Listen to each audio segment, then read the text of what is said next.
Same move every time. Same move. Right hook, roll under. Right hook, roll under.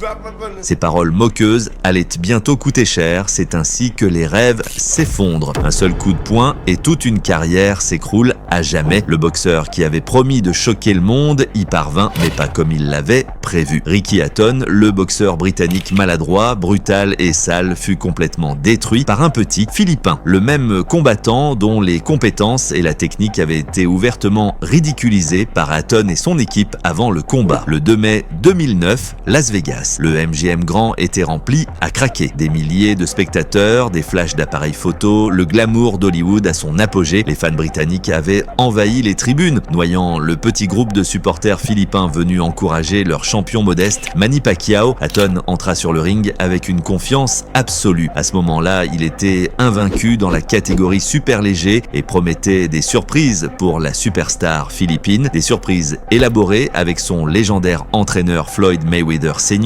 Mais en quelques secondes, tout devint limpide. Il n'y avait aucune surprise, seulement les tactiques habituelles de Hatton, coups illégaux derrière la tête, accrochage constant, tous ignorés par l'arbitre. Au début, Pacquiao affichait un visage concentré, mais très vite, un sourire froid et lucide apparut. Alors que Hatton tentait désespérément d'imposer sa pression, il comprit rapidement qu'il ne suivait pas le rythme. Chaque tentative de corps à corps devenait une occasion manquée, suivie d'une contre-attaque éclair. Ce crochet du droit, le coup dont Hatton et son équipe s'étaient moqués, se mit à toucher avec régularité. En moins de 2 minutes, Pacquiao toucha la mâchoire de Hatton 7 fois avec ce crochet. À la fin du premier round, Hatton avait déjà goûté 2 fois au tapis. Son conseil de parier gros sur lui résonnait désormais comme une cruelle ironie. Son visage exprimait la confusion et l'incrédulité. Son style, autrefois si efficace, était désormais totalement inefficace. Il était submergé par la vitesse, la précision et la puissance brute du Philippin. Le deuxième round se transforma en cauchemar pour Hatton. Pacquiao, visiblement à peine échauffé, le démonta méthodiquement. Puis, à quelques secondes de la cloche, il lança ce même coup que Hatton et son entraîneur avaient